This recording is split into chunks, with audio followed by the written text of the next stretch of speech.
Hello student, आज हम पढ़ने जा रहे हैं हमारा बीएड फर्स्ट ईयर का टॉपिक नंबर 1 जो कि होने वाला है ग्रोथ एंड डेवलपमेंट।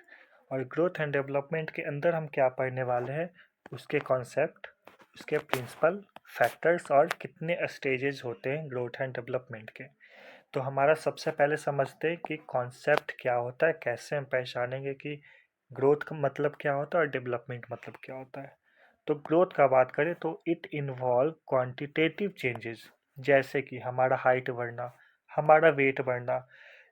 सीधा सा मतलब समझिए कि वैसी चीज़ें जो हम हमारे लिए विजिबल हो और जिसको हम लोग मेजर कर सकते हैं, उसको हम लोग क्या बोलेंगे। सीधी सीधी बात है, उसको हम बोलेंगे ग्रोथ। और ग्रोथ दो चीज़ों पे मेन इन्फ्लुएंस होता है, जो कि हमारा होगा जेनेटिक और इन्वायरमेंटल फैक्टर। जेनेटिक मतलब हमारे पेरेंट्स कैसे हैं, उनका उनका नेचर कैसा है, इन चीज़ों पे डिपेंड करता है। दूसरी चीज़ कि हमारा इन्वायरमेंट, कि हम किस इन्वायरमेंट में रहते हैं, कहाँ पे रहते हैं, इन चीज़ों पे डिपेंड करता है कि हमारा ग्रोथ कैसे होगा। दूसरी चीज़ डेवलपमेंट। डेवलपमेंट जस्ट ग्रोथ का उल्टा समझ सकते हैं कि ये एक तरीके से विजिबल नहीं होता है। और दूसरी चीज़ कि इसको हम लोग मेजर नहीं कर सकते हैं, बट इसको मेजर करना आसान नहीं होता है। तो ये क्वालिटेटिव चेंजेस होता है, जैसे कि हमारे अंदर का स्किल, कौन कितना अच्छे से ड्राइंग बना सकता है, या जो भी हमारे अंदर जो भी स्किल है, या फिर acquisition and cognitive growth. Cognitive growth मतलब किसी भी चीज़ को हम कितने अच्छे से सोच सकते हैं, जैसे हमारा रीजनिंग आ गया, या फिर हमारा मैथ्स आ गया, या फिर हमारा थिंकिंग पावर बोले, तो इन चीज़ों में आ गया हमारा डेवलपमेंट। अगर ग्रोथ का बात करें तो ग्रोथ हमारा टिल मैचुरेशन तक होता है ग्रोथ। और अगर डेवलपमेंट का बात करें तो ये टिल डेथ डेथ तक हमारा कंटिन्यू डेवलपमेंट होते रहता है। अगर हम फिगर से समझें कि ग्रोथ और डेवलपमेंट क्या है, तो ग्रोथ डेवलपमेंट एक बड़ा फैक्टर है, उसके बीच में आता है हमारा ग्रोथ डेवलपमेंट, इसके बीच आता है हमारा ग्रोथ। तो आई होप कि ग्रोथ एंड डेवलपमेंट का कॉन्सेप्ट क्लियर होगा। तो हम नेक्स्ट टॉपिक पे चलते हैं, जो कि हमारा होने वाला है प्रिंसिपल। ओके, सो हमारा नेक्स्ट टॉपिक है principle of growth and development. तो किन किन क्या क्या इसके प्रिंसिपल है और किन किन चीज़ों पे डिपेंड करता है, वो चीज़ हम देखने वाले हैं। सबसे पहले वेरिएशन अमंग इंडिविजुअल। अब हर एक पर्सन का जो ग्रोथ रेट होता है वो यूनिक होता है। हर एक इंडिविजुअल का एक अपना ग्रोथ रेट होता है, एक अपना यूनिक ग्रोथ रेट होता है। दूसरी चीज़ सीक्वेंस एंड ऑर्डरली। चाहे वो ग्रोथ हो, चाहे वो डेवलपमेंट हो, वो एक सीक्वेंस में होता है। जैसे कि अगर कोई बच्चा है तो पहले वो कढ़ाई सीखेगा, फिर वो बोलना सीखेगा, देन वो थिंकिंग करना सीखेगा, उसके बाद आगे चीज़ें होगी। ऐसा नहीं होगा कि पहले वो टॉक करना सीखेगा, फिर थिंकिंग करना सीखेगा, फिर रोना सीखेगा, नहीं। तो जो भी हमारा ग्रोथ एंड डेवलपमेंट होता है वो एक सीक्वेंसली और ऑर्डरली वे में होता है। तीसरी चीज़ कंटिन्यूस प्रोसेस।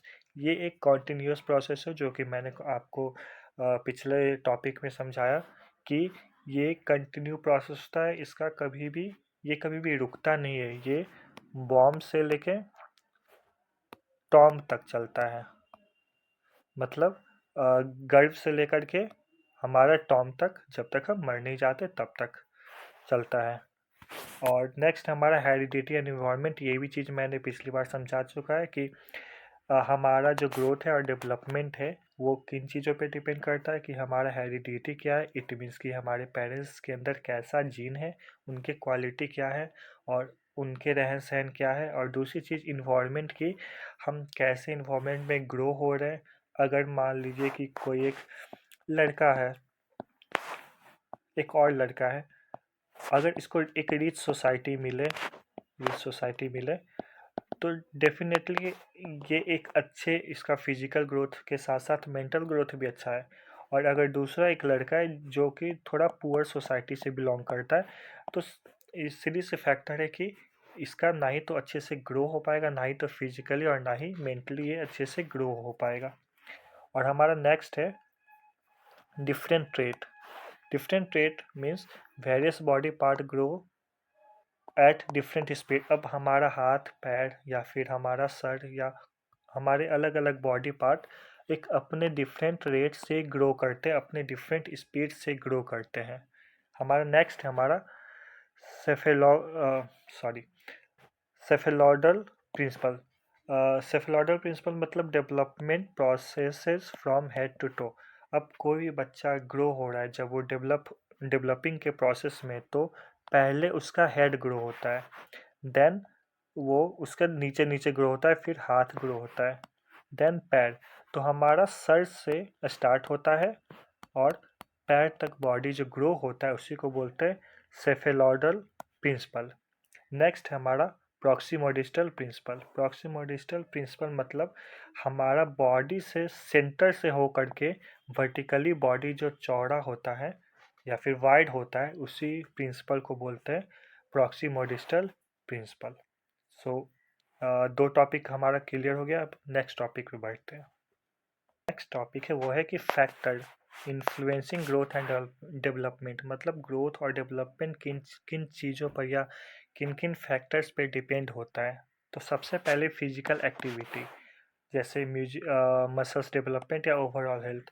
फिजिकल एक्टिविटी मतलब कि हमारा ग्रोथ कैसे हो रहा है, हम कितने फिजिकल एक्टिविटी करें. अगर हम अच्छे से फिजिकल एक्टिविटी करते हैं तो हमारा जो ग्रोथ है वो काफ़ी ज़्यादा अच्छे से होगा, डेवलपमेंट जो है हमारा काफ़ी ज़्यादा अच्छे से होगा. अगर हम सुस्त दिन भर लेटे रहे तो हमारा फिजिकल ग्रोथ अच्छे से नहीं होगा, और ना ही ग्रोथ अच्छे से होगा, ना ही डेवलपमेंट अच्छे से होगा. अगला है हमारा socio economic status. Socio economic status मतलब हेल्थ केयर एक्सेस और एजुकेशन एक्सेस. अभी मैंने एग्जांपल दिया कि दो पर्सन है, दो बच्चे हमारे. अगर इसका फाइनेंशियल स्टेटस अच्छा है और इसका थोड़ा फाइनेंशियल स्टेटस खराब है, तो हम सीधी सी बात देखेंगे कि इसमें ग्रोथ जो है काफ़ी ज़्यादा अच्छा देखने को मिलेगा एज़ कम्पेयर टू सेकंड, क्योंकि इसका सोशल लाइफ भी अच्छा होगा, इकोनॉमिक लाइफ भी अच्छा होगा, इसको हेल्थ केयर फैसिलिटीज़ भी अच्छे से मिलेंगे, एजुकेशंस भी अच्छे से मिलेंगे. दैट्स वाई इसका ओवरऑल जो ग्रोथ होगा वो काफ़ी ज़्यादा बढ़िया होगा as compare to second boy. Next हम समझते हैं जेनेटिक फैक्टर. जेनेटिक फैक्टर मतलब कि हमारा इनहेरिटेड ट्रेट्स या पोटेंशियल हेल्थ कंडीशन. मतलब कि हमारे पेरेंट्स को अगर मान लो कोई प्रॉब्लम होता है, जैसे कि हमारे पेरेंट्स को प्रॉब्लम है आँखों में, तो ज़्यादा चांसेस होते हैं कि बच्चे के भी आँखों में प्रॉब्लम होगा. तो इसी चीज़ को बोलते हैं जेनेटिक फैक्टर. तो हमारा डेवलपमेंट या ग्रोथ हमारे पेरेंट्स के जीन पर भी डिपेंड करता है. अगला है इन्वायरमेंट फैक्टर. हमारा फैमिली, हमारा कल्चर, हमारा लर्निंग अपॉर्चुनिटी. हमारा फैमिली हमें क्या सिखाता है, हमारे कल्चर हमें क्या सिखाते हैं, इन चीज़ों पे भी डिपेंड करता है हमारा ग्रोथ एंड डेवलपमेंट. जैसे अगर हमें एक अच्छा हेल्दी इन्वायरमेंट मिले जहाँ पर सारे रिलीजन्स को अच्छे से ट्रीट किया जाता है और इक्वली ट्रीट किया जाता है, तो वहाँ पर सीधी सी बात है कि हम सोशलाइजेशन अच्छे से कर पाएंगे. और अगर वहीं पर अगर कोई एक स्पेसिफिक कास्ट या रिलीजन को वैल्यू मिलेगा तो वहाँ डिस्क्रिमिनेशन होगा, जिसके कारण वहाँ के लोगों का ग्रोथ भी बहुत कम होगा. तो हमारा इन्वायरमेंट भी काफ़ी ज़्यादा लीड रोल प्ले करता है हमारे ग्रोथ एंड डेवलपमेंट के फैक्टर में. अगला है हमारा हार्मोनल फैक्टर, जैसे ग्रोथ एंड मेटाबॉलिक प्रोसेस. अब हमारे अंदर कैसे हार्मोन्स डेवलप हो रहे, कैसे चीज़ें हम लोग हमारे बॉडी के अंदर चल रही है, उन चीज़ों पे भी डिपेंड करता है हमारा ग्रोथ एंड डेवलपमेंट. अगला है nutrition. Nutrition means physical growth and cognitive growth. अब इन चीज़ों को टैकल करने के लिए हमारी गवर्नमेंट ने बहुत सारे स्कीम्स निकाल दिए थे, जैसे मिड डे मील, ताकि बच्चों को अच्छे से न्यूट्रिशन मिल सके. अगर न्यूट्रिशन अच्छे से मिलेगा तो ऑब्वियस ये बात है कि उनका फिजिकल ग्रोथ अच्छा से होगा.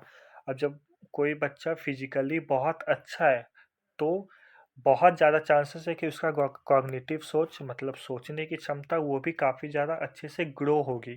तो अगर हमें कॉग्निटिव ग्रोथ पे ध्यान देना है तो हमारा फिजिकल हेल्थ सही होना बहुत ज़्यादा इम्पॉर्टेंट है. अगला है हमारा psycho social and emotional factor, जो कि मेरे हिसाब से मोस्ट इम्पॉर्टेंट है. Emotional wellbeing and social growth. अगर बच्चे खुद को एक्सप्रेस कर पा रहे हैं, उनका इमोशंस स्टेबल है, तो वो किसी भी चीज़ों को अच्छे से सीख सकेंगे। अगर उनका इमोशन भावना स्टेबल नहीं है तो उनको कोई भी चीज़ें सीखने में, चाहे वो सोसाइटी में रहने में या फिर कोई भी उनके कैरिकुलम से पढ़ने में काफ़ी ज़्यादा प्रॉब्लम आएगी। और सोशल ग्रोथ भी इम्पॉर्टेंट है। हम कैसे सोसाइटी में रह रहे हैं, सोसाइटी के लोग कैसे हैं और वो हमें किस तरीके से देखते हैं, ये भी चीज़ बहुत ज़्यादा इम्पॉर्टेंट है हमारे ग्रोथ एंड डेवलपमेंट के रोल में। लास्ट हमारा health and disease, chronic illness और इन्फेक्शन। अब अगर हमारा हेल्थ अच्छा रहेगा या फिर हम डिजीजलेस रहेंगे तो हमारा फिजिकल ग्रोथ अच्छे से होगा। और मैंने ऑलरेडी बता चुका है, अगर फिजिकल ग्रोथ अच्छे से हुआ है तो हमारा कॉग्निटिव ग्रोथ भी काफ़ी ज़्यादा अच्छे से होगा। हम काफ़ी अच्छे से सोच समझ सकेंगे। हम काफ़ी ज़्यादा अच्छे से चीज़ों को रीजनलाइज कर पाएंगे, मैथमेटिक्स को अच्छे से समझ पाएंगे। तो हमारा ये हेल्थ एंड डेवलपमेंट भी एक फैक्टर बहुत ज़्यादा मैटर करता है ग्रोथ एंड डेवलपमेंट में। अब हम चलने वाले हमारे लास्ट टॉपिक, जो कि होने वाला है different stages of growth and development. Okay, so हमारा लास्ट टॉपिक होने वाला है journey through human development stages.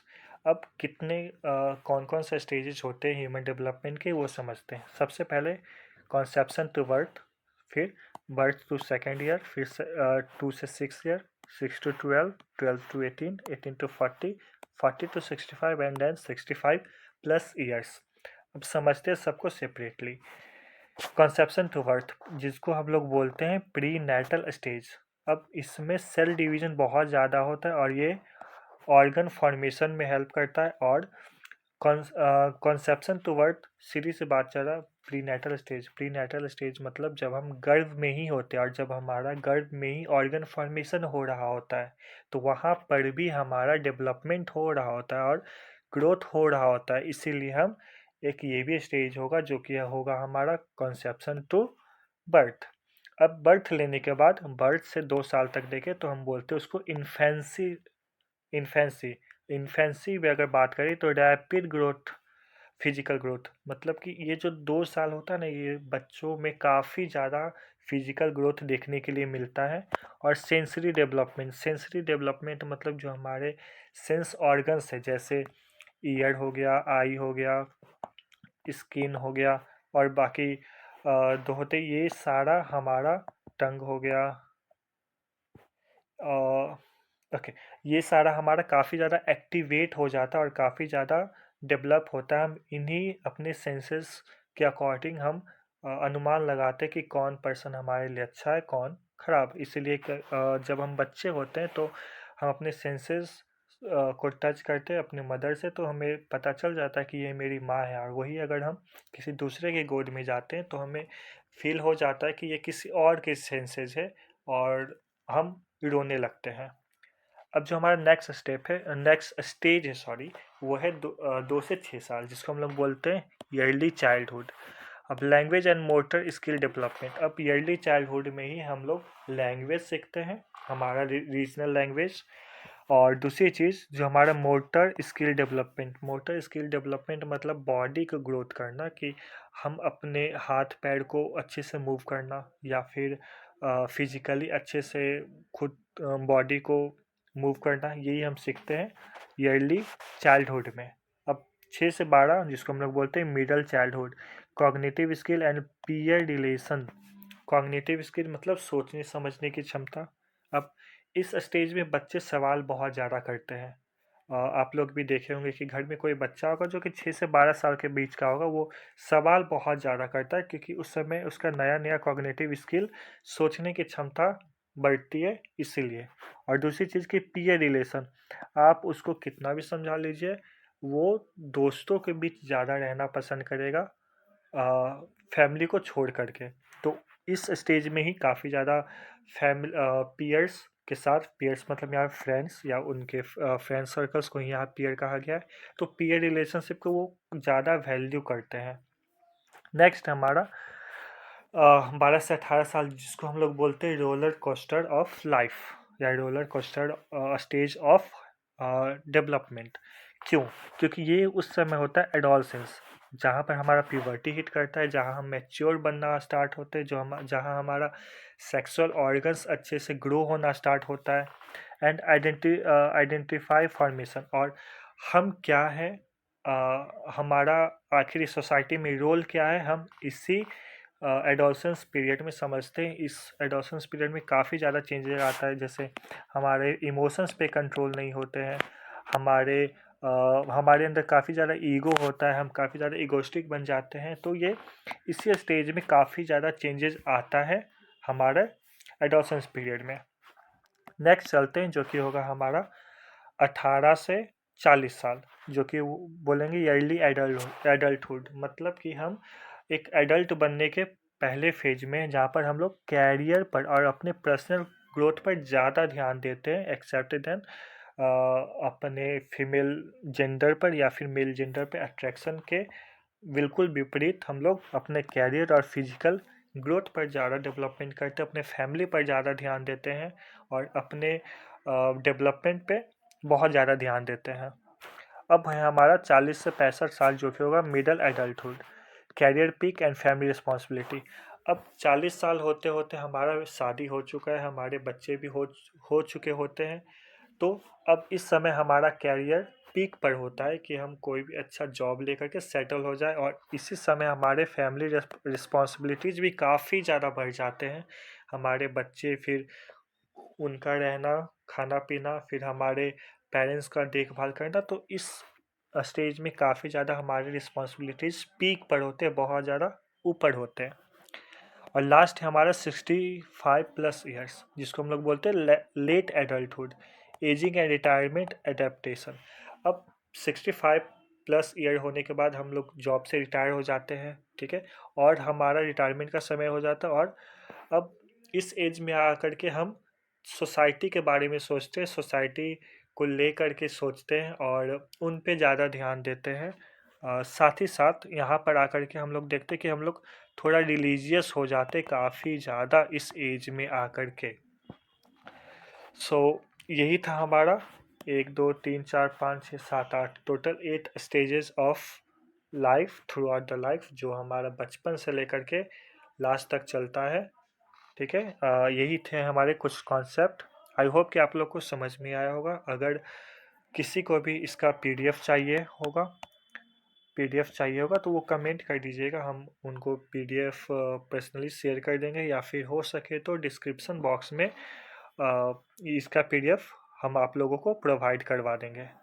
तो आई होप कि ये क्लास आपको समझ में आया होगा। अगर आपको कहीं भी किसी भी टॉपिक में कोई भी डाउट हो, आप फ्रीली कमेंट सेक्शन में पूछ सकते हो। मैं पक्का से पक्का उसका आंसर दूंगा, और जितना इजी वे में समझा सकता हूँ वो समझाने का कोशिश करूँगा।